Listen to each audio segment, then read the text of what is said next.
Masih di Sarapan Seru, Ngopi Seru bareng Ronald dan Melisa dan Pak Sumarno. Kita lagi ngantor bersama dengan Pak Sumarno di KPUD. Iya, di ngobrolin tentang pilkada kemarin dan mungkin juga persiapan tentang putaran kedua nanti ya. Nah, kita boleh tahu tuh tentang putaran kedua nanti gimana? Rangkaiannya apa saja Pak? Apakah akan ada kampanye lagi, debat-debatan lagi gitu? Ada nggak sih Pak? Timeline-nya Pak, boleh di-share nggak Pak? Secara resmi memang putaran kedua belum ditetapkan ya, karena KPU DKI kan belum menyelesaikan proses rekapitulasi. Tapi kalau ada, ya maka kita menggunakan kalau ada, seandainya ada, naga-naganya ada, jika ada, gitu ya. Jadi, oleh karena itu KPU DKI harus mengantisipasi jauh hari. Ya, kami sudah langsung melakukan rapat konsultasi dengan KPU RI karena regulator pilkada kita itu kan di pusat. KPU provinsi tinggal melaksanakan pada dasarnya begitu. Kemarin kami rapat maraton dengan KPU RI dan sudah menetapkan baru rancangan jadwal dan juga tahapan-tahapan. Nah, tadi yang terkait dengan daftar pemilih akan dilakukan sudah pasti. Kemudian juga kampanye ini akan dilakukan memang berbeda formatnya dengan di putaran kedua pada 2012 yang lalu. Kalau 2012 yang lalu itu sekitar semingguan ya. Jadi langsung penajaman visi dalam bentuk debat saja, tidak ada aktivitas yang lain. Kalau kali ini berdasarkan konsultasi kami dengan KPU Pusat, tanggal 4 Maret kami akan menetapkan calon peserta putaran kedua. Nah, begitu setelah penetapan calon, 3 hari setelah penetapan calon menurut ketentuan undang-undang dimulai masa kampanye. Tanggal 7 Maret Tanggal 7 Maret itu start awal kampanye. Sampai dengan 3 hari sebelum pemungutan suara. Pemungutan suara tanggal 19 April, berarti nanti 16, 17, 18 itu masa tenang. Berarti kampanye hari terakhir tanggal 15 April. Kampanyenya masih boleh menggunakan lapangan terbuka massa, masih boleh nggak? Yang kemarin arahan dari KPU RI itu yang tidak diperbolehkan adalah rapat umum. Kemudian pemasangan alat peraga kampanye. Jadi nggak ada baliho-baliho lagi, nggak ada? Baliho nanti yang masang KPU. Jadi KPU akan, tapi dalam bentuk sosialisasi.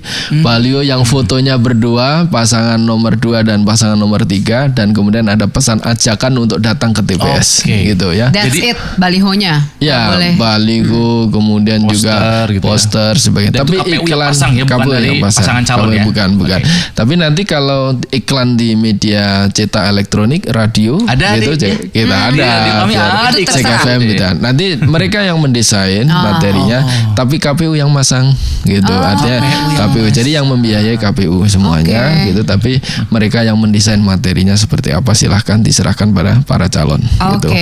Jadi, nah debat masih ada Mas Ronald itu. Berapa kali Pak? Dalam usulan kami kan 1 kali. Arahan dari KPU RI, minat masyarakat Jakarta pada debat sangat tinggi dan itu menjadi salah satu referensi untuk menentukan pilihan. Karena itu kemudian direkomendasikan 2 kali. Jadi akan terjadi kapan tuh apa? Mau mengajukan sebagai host moderator. Pasti yang sulit nanti cari moderator. Ini bisa masuk nominasi nih Mas Ronald Mbak Melisa. Gue udah gemeter duluan ibu Pak. Udah dong. Kita kan misterius seperti biasa, sosok kita misterius. Saya mau jadi moderator, tapi saya pakai topeng itu suaranya suara tupai. Tahu-tahuan. Karena kalau ketahuan kita bodoh kita dibully. Enggak apa-apa, kita nggak bodoh-bodoh amat. Oke, jadi pencoblosannya sendiri. Kapan itu tapi Pak debatnya? Debatnya tanggal berapa aja? Itu belum ya. Kami sedang membuat draftnya dan harus dikonsultasikan lagi sebelum. Masih di TV nasional sama kayak kemarin. Masih. Dibagi TV pooling juga. Iya pasti seperti itu karena TV juga sudah pada nanya kapan dong Pak perbanyak dong Pak debatnya. Karena gitu. Mereka mau jualan sama klien pemasang iklan Pak. Banget tuh debat iklannya ya Allah lama banget. Oke, masa tenang 3 hari jadi nyoblosnya tanggal 19 April.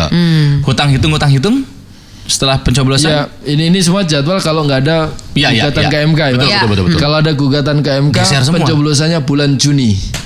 Ya Allah Pak, capek banget hidup kita bersama. Jadi masih panjang lagi, berpanjang kata, berpanjang kalam lagi. Ya itu kan ada dikasih waktu 3 hari buat jika ada yang mau menggugat ke MK itu Iya, apa ini- ya? Makanya Mari kita berbicara dengan Anggapan energi tidak ada. positif ya, bahwa tidak akan ada gugatan ke MK, Pak. Setelah pencoblosan tanggal 19 April, penghitungan suara. ya langsung ada penghitungan suara seperti proses yang sekarang Iya. di TPS, kemudian ada rekap di tingkat kecamatan kira-kira 1 minggu, dan di tingkat kota 3 hari, tingkat provinsi 3 hari, kira-kira 2 minggu. Jadi bulan Mei kira-kira Sudah mungkin tahu minggu lah kedua yang Mei mana gubernurnya. kami akan menetapkan hasilnya. Oke. Bulan Mei. Jadi Pak Sumarno baru bisa bobo enak di bulan Mei. Belum tentu juga kalau Belum ada putaran kedua ada gugatan, ada gugatan, lagi, iya. masih panjang lagi. Kasihanilah. Aduh, kasihanilah. Jadi udahlah, Masih jangan ada. gugat-menggugat. Cukup gugat-gugatan itu artis aja di acara infotainment. DP sama Nazar. Bukan ya, salah ya. Jak 101 FM memainkan musik terbaik di Jakarta.